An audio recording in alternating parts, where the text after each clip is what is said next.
Okay, good morning students.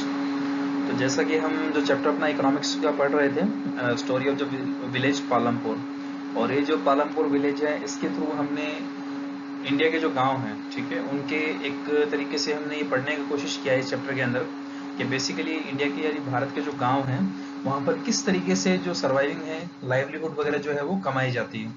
कुछ लोग basically जो ज़्यादातर लोग हैं वो एग्रीकल्चर एक्टिविटीज़ में एंगेज रहते हैं, और उसके अलावा एग्रीकल्चर एडेड एक्टिविटीज़ हैं उसमें एंगेज रहते हैं, और उसके बाद कुछ और एक्टिविटीज़ आती हैं जिसमें वो अपने आप को एंगेज रखते हैं। तो अभी हम उसी के आगे से वापस जो है अपना कंटिन्यू करते हैं। इससे पहले अगर आपने वो लेक्चर नहीं देखा हो या आपको ये समझने में परेशानी हो तो पहले एक बार जो पीछे वाला लेक्चर है उसको एक बार वापस देख लें, उसके बाद से ही इसको शुरू करें, ठीक है। तो देखिए हम आगे से पढ़ते हैं। 3 पॉइंट हमने कुछ पढ़ लिए थे, उसके 4 पॉइंट हमने पढ़े थे पीछे। 5वां पॉइंट हम पढ़ते हैं कि who will provide the labour, यानी गाँव के अंदर लेबर जो है वो कौन प्रोवाइड करवाता है। देखिए, small farmers cultivate their own lands, medium and large farmers hire laborers to cultivate their fields who come from either from landless families or families cultivating small plots of land। जो छोटे किसान हैं यानी small farmers हैं वो अपनी जमीनें खुद कल्टीवेट करते हैं। मीडियम और लार्ज फैमिलीज जो हैं यानी जो मध्यम वर्गीय और जो बड़े जो किसान हैं वो या तो लेबर्स को हायर करते हैं कल्टीवेट करने के लिए, यानी उनको किराए पे लाते हैं, मजदूरी के हिसाब से लेकर आते हैं, उनको डेली वेजेस पे ले आते हैं, या मजदूरी जब भी फसल वगैरह कटाई होती तब तक की मजदूरी पे ले आते हैं, ठीक है।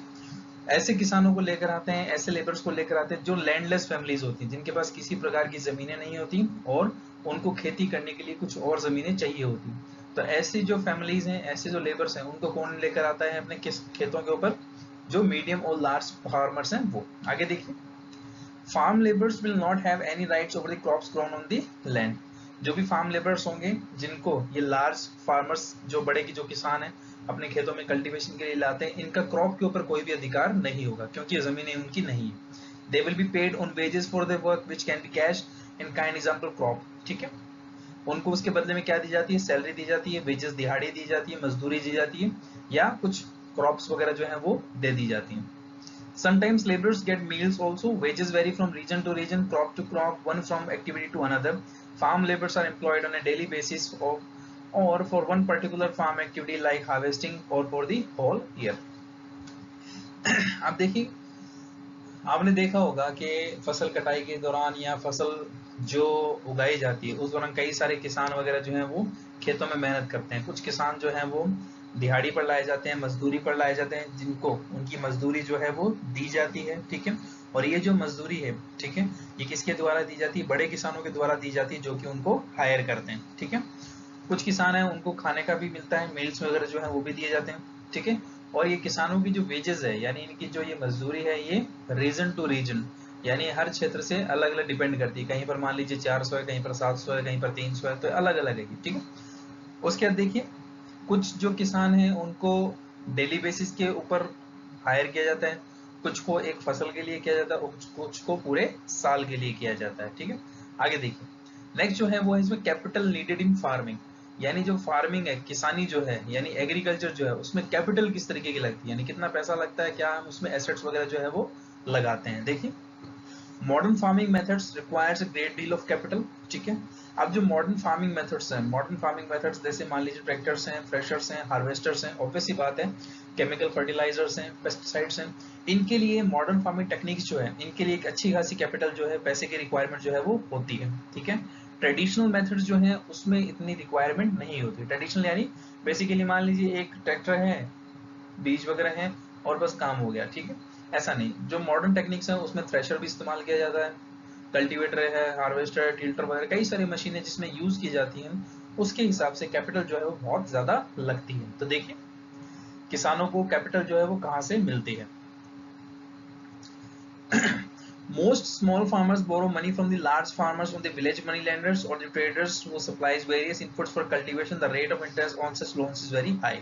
ज्यादातर किसान जो है वो कहाँ से लोन लेते हैं, उधार कहाँ से लेते हैं, कर्जा कहाँ से लेते हैं? या तो गांव में जो बड़े किसान होते हैं उनसे लेते हैं, या फिर गांव में जो मनी लेंडर्स होते हैं, मनी लेंडर्स यानी जो पैसा प्रोवाइड कराते हैं, उनसे उधार जो है वो लिया जाता है, ठीक है। और ये जो लोन दिया जाता है, ठीक है, इस लोन की रेट ऑफ इंटरेस्ट जो है वो बैंक के द्वारा दिए जाने वाले लोन से क्या होती है? ज्यादा होती है, ठीक है। आगे देखिए, The medium and large farmers have their own savings from farming.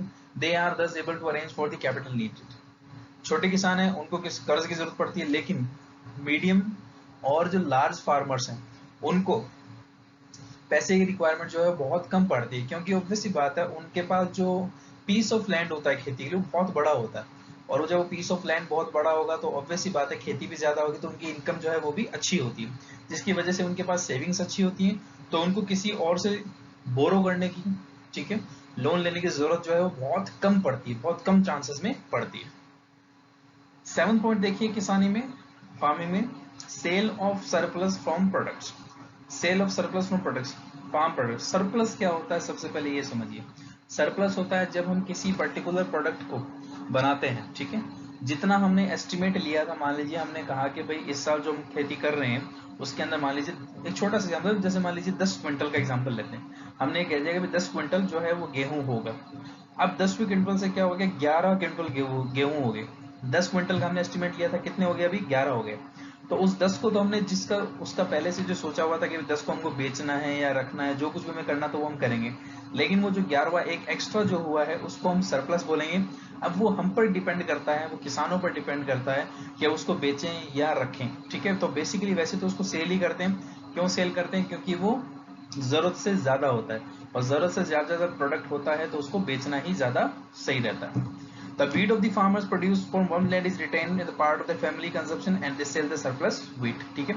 ज्यादातर लोग जो है वो गेहूं की खेती करने वाले जो किसान है, गेहूं जो है जब सरप्लस में होता है, सरप्लस यानी ज्यादा हो जाता है, तो जो वो सरप्लस का जो गेहूं है उसको मार्केट में सेल आउट कर देते हैं, और बचा हुआ जो गेहूं है जिसको उन्होंने उगाया था, जितना उन्होंने एस्टिमेट लिया था, उसको हम वो घर पे यूज कर लेते हैं। आगे देखिए,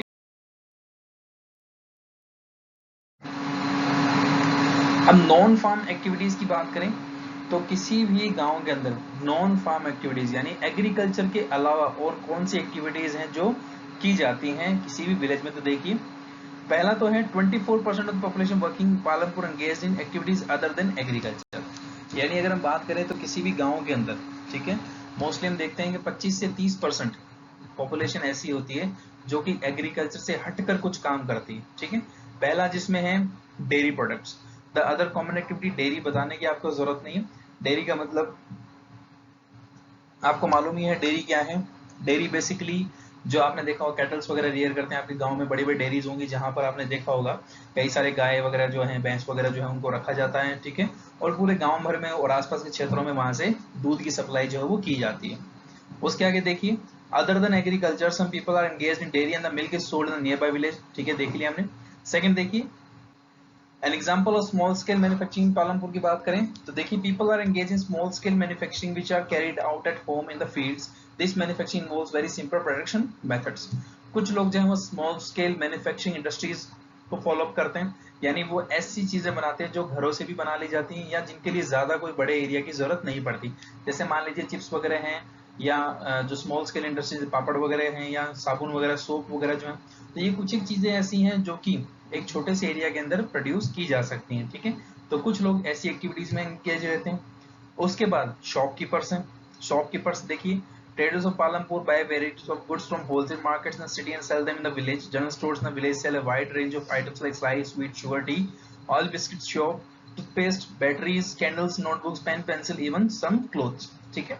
तो जनरल स्टोर्स की हम बात करें, शॉपकीपर्स की बात करें, तो आप देखते हैं किसी भी गांव के अंदर कई सारे जनरल स्टोर्स होते हैं जहां पर आपको राशन की दुकानें मिल जाएंगी, मेडिकल शॉप्स मिल जाएंगी, ठीक है। उसके अलावा आप देखिए कपड़ों की दुकानें मिल जाएंगी, आजकल जैसे मोबाइल रिचार्ज की दुकानें हैं या बड़े स्टोर्स, यहाँ तक कि ज्वेलरी तक की दुकानें जो है वो आपको गाँव में मिलेंगी, ठीक है। आगे देखिए, ट्रांसपोर्ट ए फास्ट डेवलपिंग सेक्टर। ट्रांसपोर्ट की बात करें तो गाँव के अंदर ट्रांसपोर्ट जो है वो भी धीरे धीरे क्या हो रहा है, डेवलप हो रहा है, ठीक है। तो देखिए, transport services include rickshaw, tonga, jeep, tractor, truck drivers, traditional bullock cart and bogie. They transport people goods from one place to another and return get paid for it, ठीक है। इसमें जैसे आपको एग्जांपल दे, रिक्शा, तांगा, जीप, ट्रैक्टर, ये चीजें जो है वो आजकल नहीं चलती, इतनी ज्यादा ट्रेंड में नहीं है।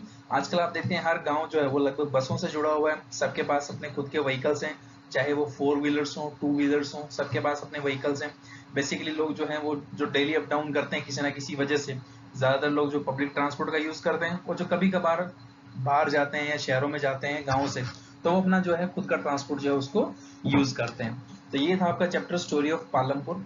इस चैप्टर के थ्रू हमने देखा कि इंडिया के जो बेसिकली जो विलेजेस हैं, ठीक है, उन विलेजेस में किस तरीके की लाइफ है, किस तरीके से लोग सर्वाइव करते हैं, ठीक है, और क्या उनका सोर्स है लाइवलीहुड का, यानी वो अर्निंग किस तरीके से करते हैं।